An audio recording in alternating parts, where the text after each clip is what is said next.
Hanggang ngayon nananatiling hawak pa rin ng Mount Mayon sa Albay ang titulo bilang The Perfect Cone dahil sa perpektong hugis nito.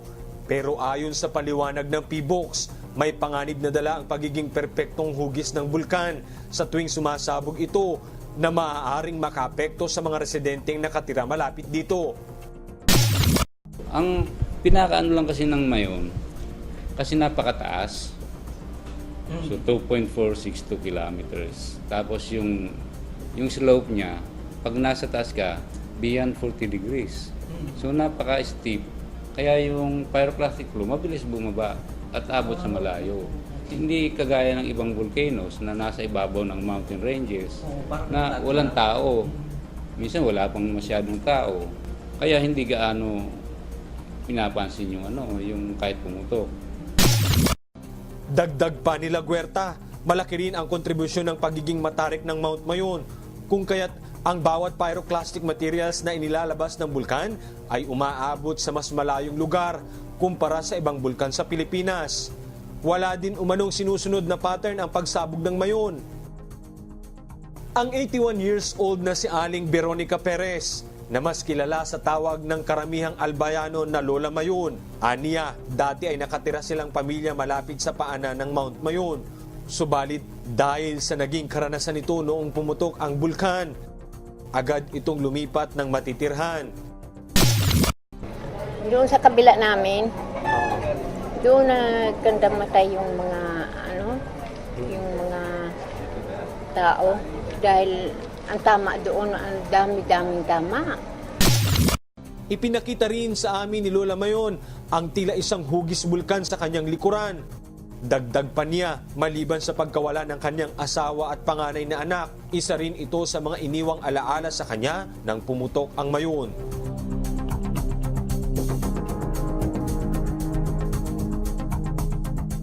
Tila wala na rin sa kanyang plano na bumalik pa sa dati nitong tinitirhan dahil sa takot na baka maulit ang nangyari sa kanyang pamilya. Sa paliwanag ng lokal na pamahalaan ng probinsya ng Albay, ginagawa nila ang lahat ng paraan upang matiyak ang kaligtasan ng kanilang mga nasasakupan kung sakaling tuluyang sasabog ang Mount Mayon dahil sa ipinakikita nitong abnormalidad. Ayaw naman natin may magbuwis ng buhay. Kaya nga gusto natin zero casualty is better to prevent. Kasi pag nandyan na, habang may oras ka pa na ilikas sila, ialis sila dyan sa danger zone, gawin mo na.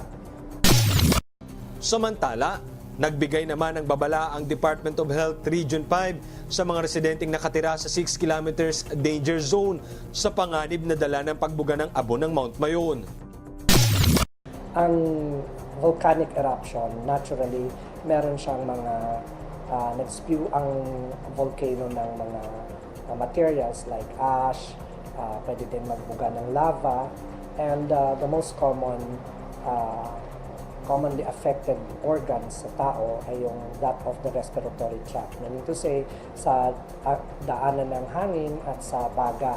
And usually, ang mga symptoms nito is referable to the respiratory tract.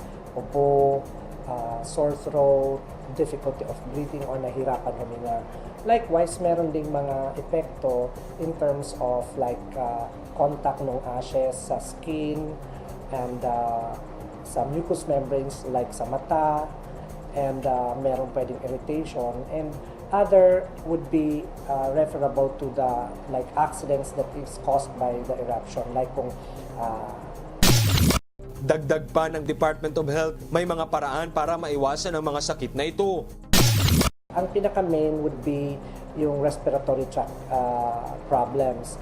Actually, the ashes can be irritants. That is why yung mga barangay natin that meron mga barangay health stations, we advise already the health workers na yung ating mga patients identified na may mga previous respiratory tract infections like bronchial asthma o Hika, kailangan may maintenance sila or meron silang prepared medication for their asthma.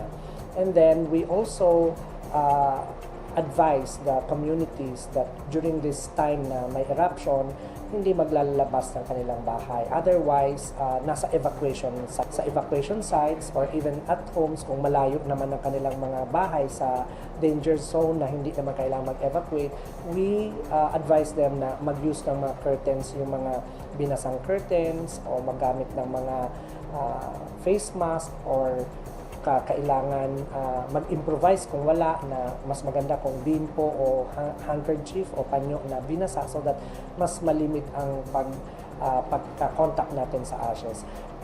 Kung meron man tayong mga ashes na nagkolekta sa bubong o kaya sa ground, sa ating mga bakuran, usually ang sinasabi namin sa kanila is to dampen this. Basain muna, huwag maglinis ng ash kung ito ay hindi basa because it might stir yung mga ashes and that it might go to the respiratory tract and may possibly result to irritation of yung daanan ng hangin as well as the lungs na mag-cause ng attack of bronchial asthma, coughs, colds, and then difficulty of breathing or paghirap sa paghinga.